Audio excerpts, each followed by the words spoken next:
Hello friends, I am Chevee. Welcome to my shed. Happy New Year. Happy 2019. I hope that your new year has started off strong and wonderful and amazing and with lots of friends and family by your side, because, 2018 ended up being a really good year for me. I'm not going to lie about that. And it took a lot of friends and a lot of family to really help propel me after the year that was 2017.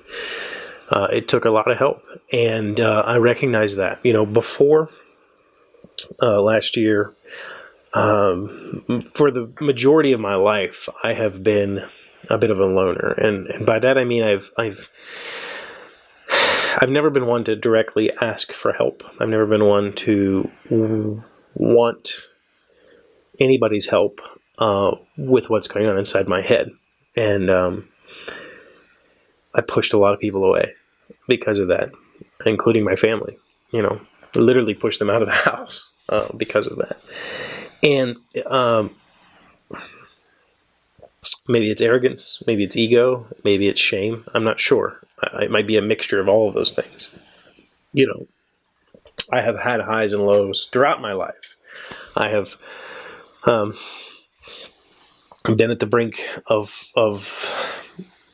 suicide, and been at graduating Marine Corps boot camp and being this strong, powerful person, but going back and forth, and I've gone through these ups and downs my whole life, and I think that built in me some sort of self-reliance, like I can handle this, I don't need help, I don't need anybody, I can do this, and that's caused me a lot of pain and suffering throughout my life. And 2018, I let people in, and I let people help, and I let people talk to me about me, and that made a huge difference in my life, and I think it shows in all aspects of my life currently. So I have a lot of friends to thank for the successes that I've had over this past year, both personally and professionally, and I hope to continue growing as a person. I hope to continue growing as a productive member of society. I hope to continue betterment, going into my future. I'm not one to make New Year's resolutions. If you are, I would love to hear yours in the comments below. I kind of always want to be better. I'm never happy with who I am at any point in my life. I'm always trying.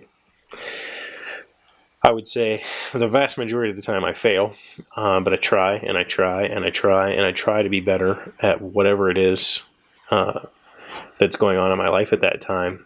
And I think that's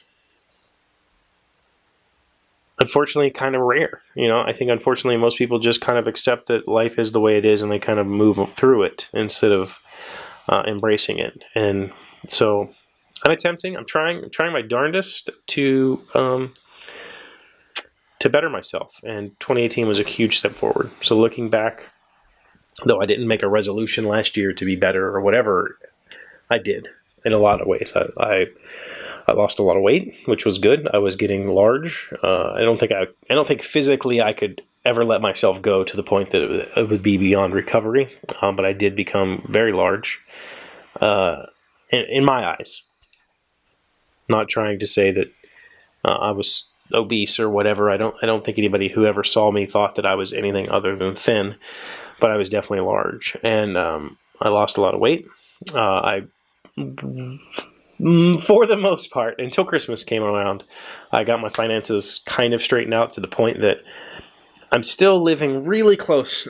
I'm not living paycheck to paycheck. I'm living to paycheck to paycheck plus 2 days. I'm just a tiny little bit ahead. And that compounded into the point that I was able to buy Christmas presents and afford Christmas dinners and take care of my family without worrying and suffering because of it. I am really close to that point where I can just pay bills as they come in and my bank account never getting to a point where I'm scared. Really close. That's huge. I can't even begin to explain to you how important it is to live below your means, to live well below your means. Hundreds of dollars below your means is the minimum. If you can't bank hundreds of dollars a month, then something is wrong. And granted, I'm aware that not everybody has a well-paying job. This year, the job that I took this year, I am making about $6,000 more than I was making the year prior. That's huge, right?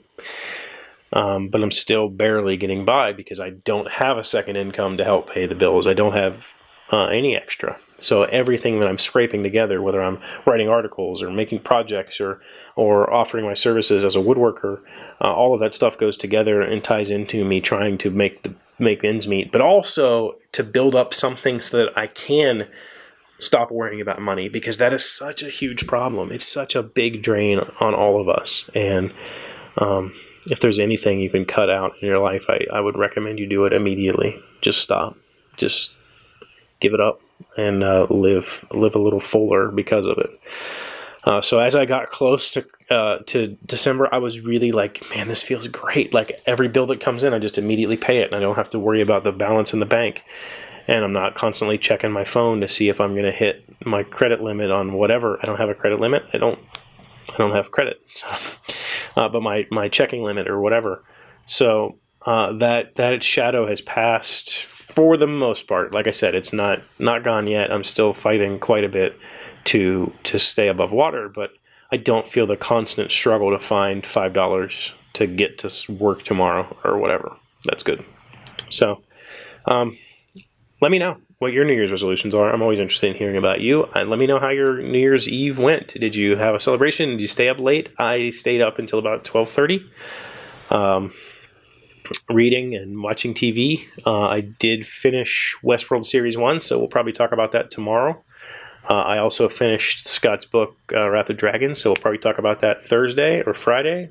I'll do some reviews this week. We'll see what happens for the rest of the week, but 2019 has started off to be very nice, and I'm very, very comfortable with who I am right now and where I am, and I just got to figure out how to maintain, and I think that's just practice. So thank you for being here, as always. Thank you for liking, commenting, subscribing, being amazing friends, wonderful people. I really appreciate you, and I hope to celebrate all of 2019 with you. I hope you'll keep coming back and make me part of your day. I'll see you tomorrow. Hey, Doc, wait! I want to ask you something. Today's random fact comes from womansday.com. Why is it considered bad luck to open an umbrella indoors? According to superstition, bad luck will rain on you if you open an umbrella indoors. One explanation comes from the days when umbrellas were used as a protection from the sun. Opening one inside was an insult to the sun god.